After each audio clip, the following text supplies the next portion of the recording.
Hello, everybody. Happy Whiny Palooza Wednesday. Happy Whiny Palooza Wednesday. How is everyone doing? We live in Buffalo, New York, and we have snow, and more snow. Lots of snow. Yes, I drove to my daughter's game with blowing snow and couldn't see, and I'm over the snow, and I would like spring to come. How many more months do I have? I don't know. February, March, April. 3 months. 3 months. Anyways, let's move to the topic and off of snow that I talk about with everybody lately because all we're getting is snow. Yes, lots of snow. As my neighbor slash friend said to me at the game tonight, at least we don't have hurricanes and tornadoes. True. And I told her she sounded like my husband. The snow does melt and goes away. I asked them if I would experience that if I lived in Orlando. You do get tropical storms and reptiles and bugs you don't like and heat waves where you can't go outside. When are you taking me on vacation to Florida? I offered. We are not doing it in February because we're going on college tours. And in April, are we going on more college tours? We can talk about it. Okay. Ella wants to go on college tours. So, yes, I will get you to Florida. We will get to Florida eventually. So my big birthday, before I move to the topic, my very big birthday is coming in June. And I would like your suggestions. I think this needs to be a topic of the week. Okay? You're going to crowdsource your birthday. So do I go on a trip? Do I have a party? What do I do? Can I do both? Well, you couldn't have the party here if you were, say, at the Atlantis or something. Well, I was thinking either Epic. is Universal going to be too hot? The kids want to go to Epic Universe. I will never turn down a trip to Universal and Disney World. That would be a dream vacation for me as usual. Yep. In a nice resort with a pool. Yep. Oh, does that sound so good? Yep. If you live in Florida, how is the weather right now? We should look that up. I'm going to tell you because I have a weather app just like you do, but I have Orlando saved on my phone. Why? So that when you give me a hard time, I can tell you that it's 45 degrees in Orlando right now. Right, but what was it during the day? What's it going to be like during the day? Let's see, tomorrow at 3 o'clock, it will be 64 degrees. Why is this taking forever to get an answer? Okay. I will look. Dear Lord, good woman. Lord. Keep it moving. Keep it moving. You don't want downtime. So the topic this week was suggested by my husband after a phone call with our son. Yes. Seth said that I should cover Stop Blaming Yourself, which was an excellent suggestion based on this phone call that he heard. And we were talking about stuff with our son on the phone who's away at school. And he said many times, not twice. Every time you said something, he said. So I would vent something to him about something that's going on. I'm sorry. And I would say, I'm so sorry if this is like all my fault. Mom, it's not your fault. It's never your fault. Stop blaming yourself. So then we would keep talking and he would say, Mom, it's not your fault. It's never your fault. And I was like listening to him do it over and over as I was talking to him. And I was like, wow, I really do blame myself for a lot of things. So I was like, Seth said, I think this needs to be your topic this week. And I thought, wow, let's do a deep dive on this. Let's do some research on this and let's get better at this. Awesome. So I love when my children and my husband and my friends point out things that I do that I don't realize that I do. Like I noticed that I was telling people to stop apologizing. And I was like, I do that too. We all need to stop apologizing. How about that? So I like when I hear a pattern and notice that I'm doing it because then I can work on it. Yes. And we can't work on it if we don't identify it. Yep. Clear as day, started noticing it daily that I tend to blame myself. So I would say a lot of us are guilty of this. A lot of us need to work on this. So let's talk about how we can get better at this. Awesome. Okay. So, Notice the inner voice before you believe it. Like I started today. Today was a perfect example of me already making progress. Was I blaming myself? Yes. But you caught yourself. But I was like, see, notice that you're doing this and work on this. So Seth got locked out of the house last night. I locked myself out of the house. I was at a cheer competition with Lily. Max is away at school. Ella was upstairs. And Seth went in the garage, and we automatically tend to lock the door when we go into the garage. I was putting some food in the garage fridge and locked myself out. And then proceeded to pound on the door, which Ella didn't come to. I pounded on the garage door for about 10 minutes. Ella did not, and yelled, and Ella did not hear me because she was in her bedroom on the opposite side of the house. And then proceeded to walk to the front door in the snow, in his socks. Gave up, opened the garage, walked through all the snow to get to the front door so I could pound on the front door and ring the ring doorbell multiple times, and then yelled in the ring doorbell that Rebecca needed to call Ella and tell her to come answer the door. But Rebecca they were doing awards for the cheer ceremony, so Rebecca didn't have her phone up, like it was on silent, so she didn't hear the ring doorbell. And then finally, after me banging on the front door and Tanner barking, Ella finally came downstairs and opened the door and let me in. What an ordeal. So I had my phone on silent during the cheer competition, and I had my phone next to me. I wasn't holding my phone. Like, why wasn't I holding my phone? You don't need to hold your phone every second. See, she's blaming herself. Okay, so I was upset with myself today, and I was like, you should have, this is what I heard myself. I noticed the inner voice. I started saying, you should have heard the ring doorbell. You should have noticed last night, and you should have helped him. And I'm really upset with you for not helping him and not noticing. And I was like, screaming teenage girls. And I was like, there you go again. You're blaming yourself. Like, it's okay. I feel terrible that I wasn't helpful, but I wasn't looking at my phone. So anyways, just notice it and ask yourself, is this helpful for the situation? This is not helpful. I'm just beating myself up and making myself feel bad. I am not helping the situation. So this I'm going to piggyback on what I wanted to say and explain this first. Separate responsibility from blame. And what I mean by that is I could be saying to myself, you're such a shitty wife, or you're such a shitty mom, or you're such a bad mom, or whatever I'm saying to myself. Or I can just look at my piece of it. So my piece of it was that I didn't notice my phone. So I'm not going to have my phone in my hand every second, but maybe I can make sure I can learn from this. And maybe I can make sure that I'm checking my phone. I'm not going to lock myself out again. Lesson painfully learned. I will be consciously aware of the door every time I shut it. So, blame makes me feel shameful. Responsibility is what leads us to grow and change. Responsibility is, this is my piece in whatever the problem it is, and we're going to work on this so that next time you do better. And then I'm not just bringing myself down with shame, I'm lifting myself up and saying, okay, human, let's grow. Right? Amen.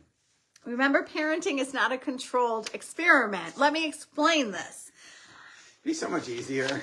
Okay, so in my research about blame, this really opened my eyes, because you realize that if we talk about parenting, I'm not the only one influencing my kids.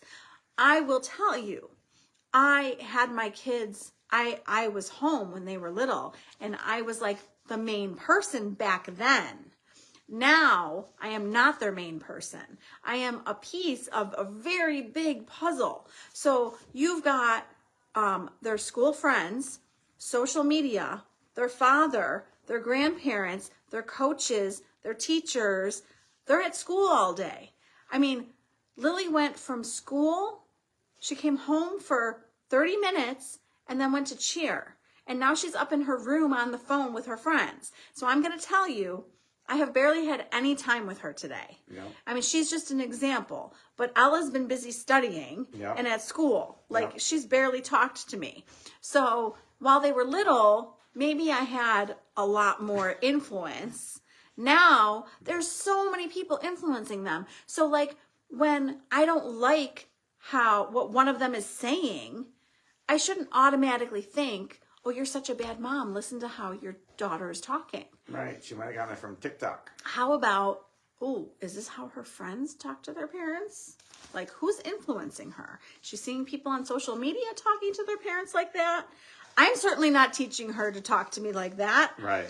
So just remember, this one was the most helpful for me of all of them. I got to stop blaming myself. It's not all my responsibility. I want to influence them to be their best selves, and I'm not going to let them go down. If I feel like they're going down a bad path, I'm going to try to intercede, and I'm going to do my best, but I have to remember, I'm just a piece of the puzzle. Yes. Hopefully a big piece. Yes. Very important piece. But if Most I was the only influence, right. I And don't. They were 2. I know. They still weren't perfect when they were 2. Right. Nobody ever is. Right. So zoom out to the bigger picture. I get hyper focused on something. And I think one of the best questions that I ask myself is things like, will this matter tomorrow? Will this matter in a year? Will this matter in 5 years? Those kind of questions make me realize that maybe I'm making a little tiny, help me with the expression. When You're making a mountain out of a molehill? Thank you. I'm like, it was on the tip of my tongue. So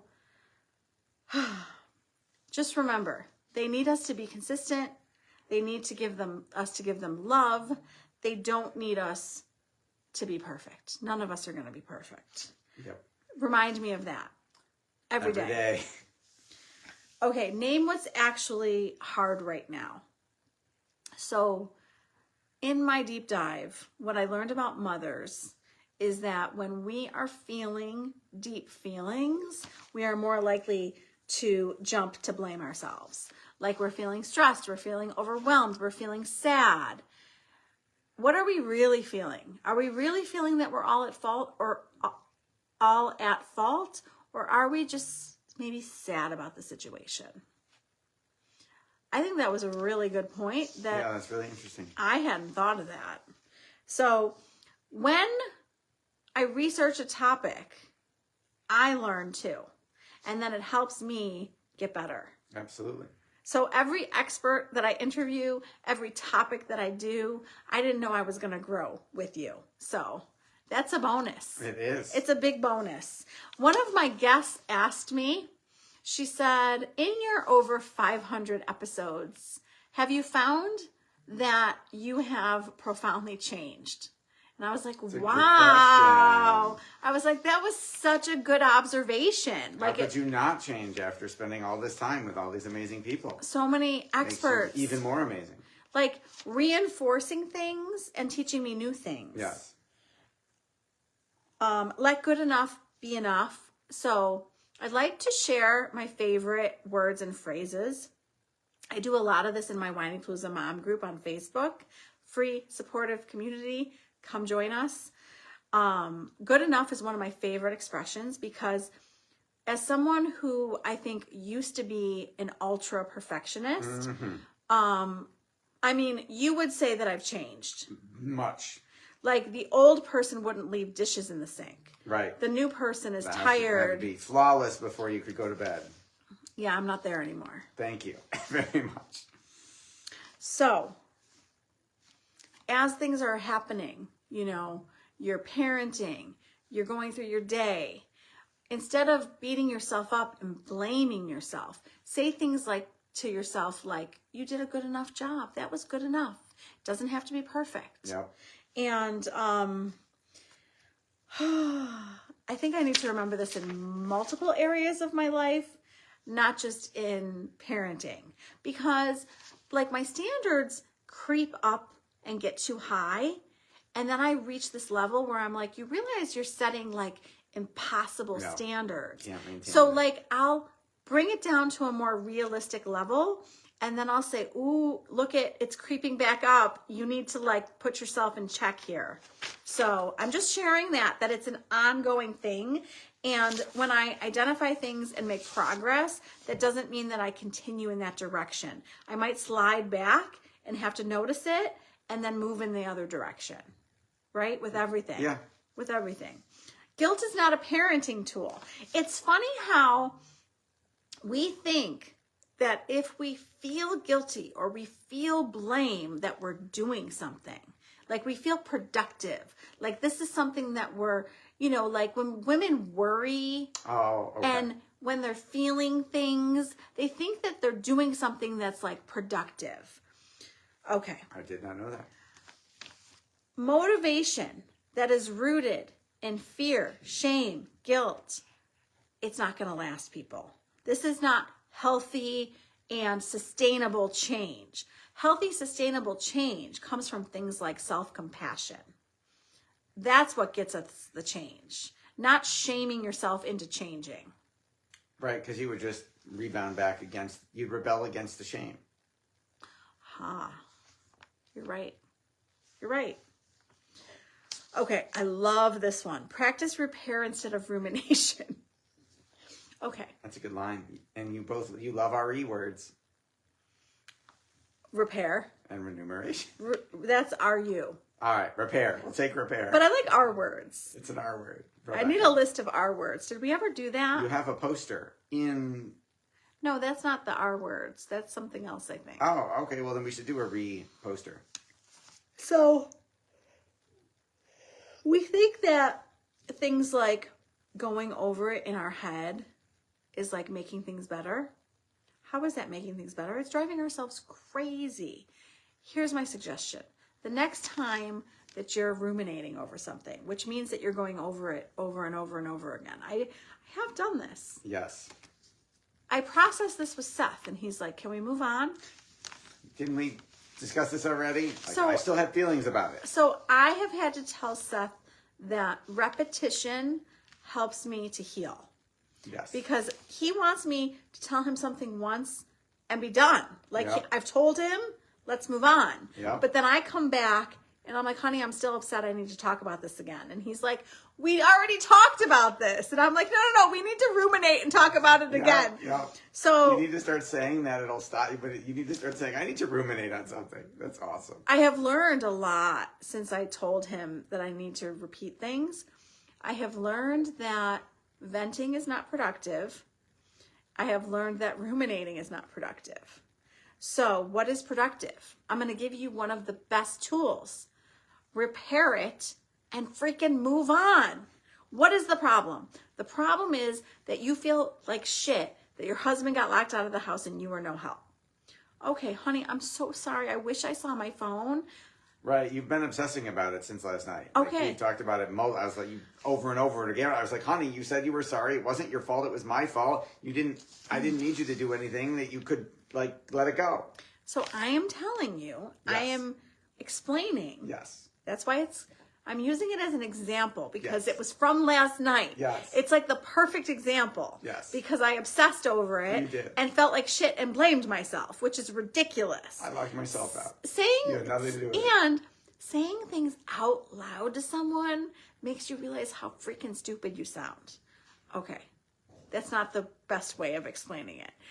Ludicrous? It makes you realize how really wrong you might be. Sure. Because how is it my fault that Seth got locked out? It's not my fault. It's not. So Couldn't possibly be. you apologized that you didn't notice, and then you freaking move on. That would Let be it good. go Yes. and move on. That'd be good.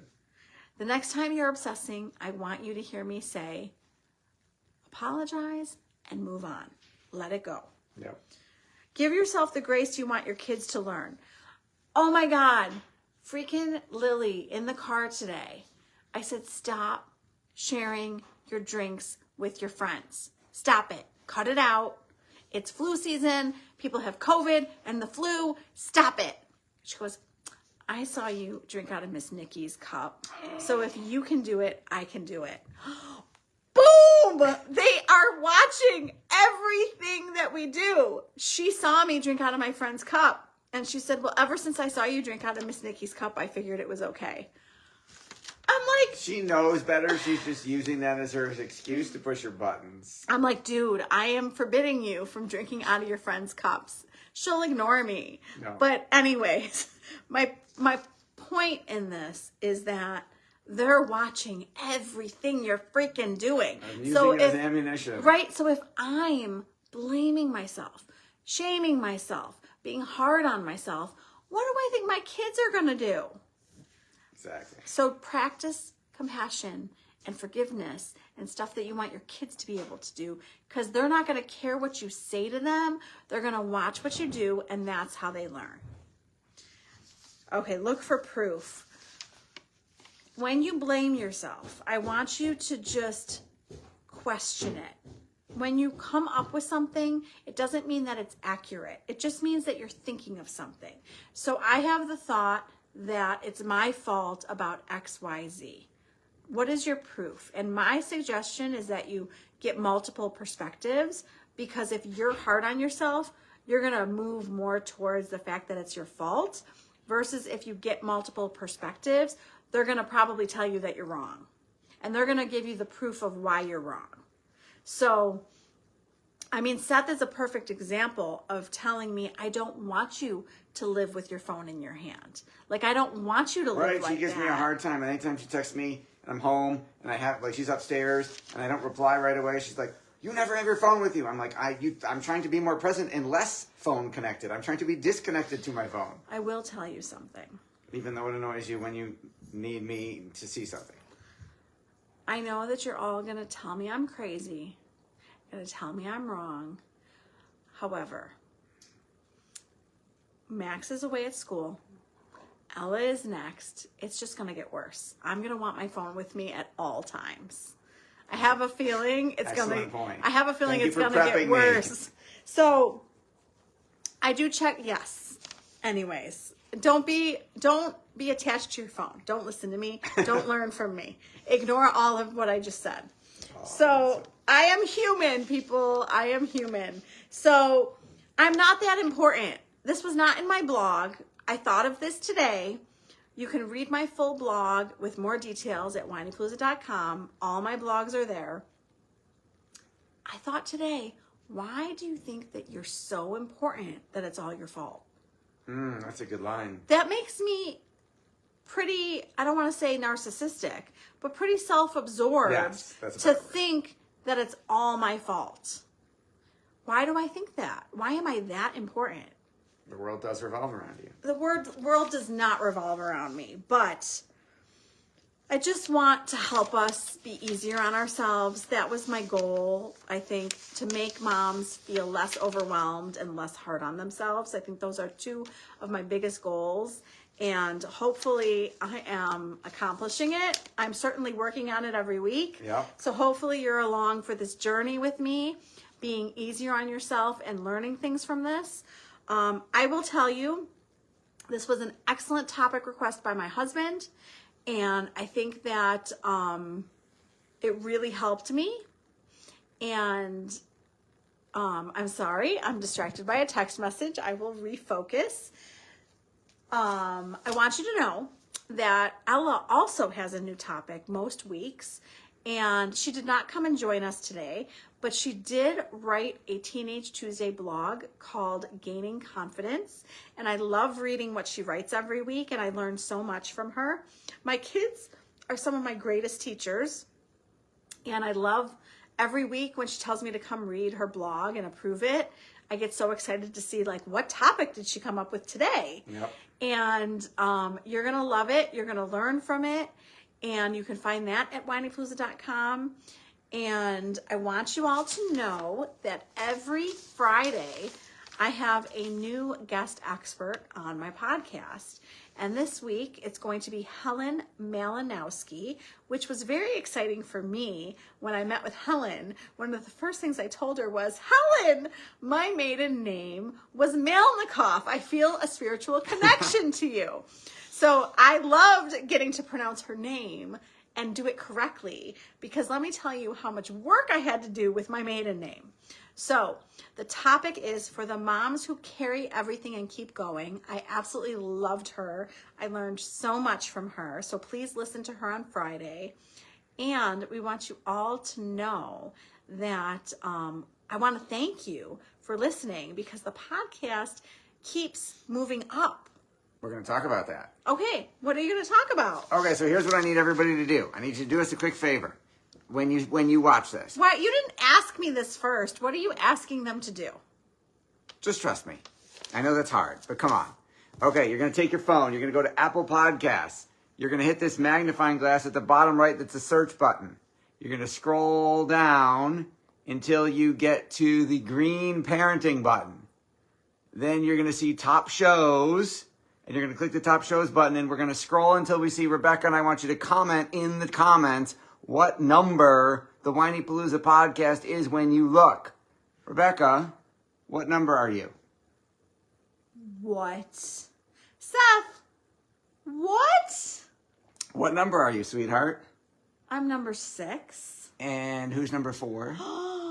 Abby Howard, always here. You're closing in, baby. So, She's the number 6 ranked parenting Dr. podcast. Laura. Okay, so listen. This is the new goal. This is the new goal. So, Adrian, I hope that you hear me. Seth and Adrian, this is for you too. Yes. When you look at the top podcasts in parenting, I want to interview them. So I want to interview Dr. Becky, Dr. Laura, the Abby Howards. There's 2 of them. 1 or 2 of them I would love to interview. I want to interview Kim Holderness.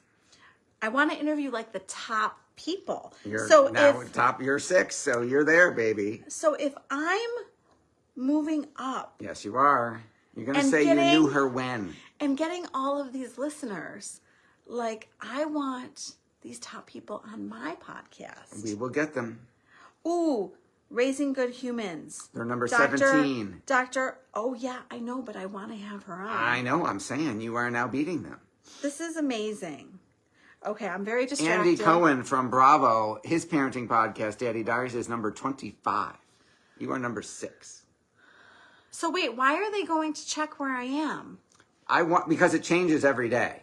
So when you watch this, comment where Rebecca is when you see it. Okay, better yet, listen and subscribe. And I was getting there. And give me 5 stars, please. See, look, you learned. Rate, review, share, subscribe, all of the things, please. I don't like how fast you say it, though.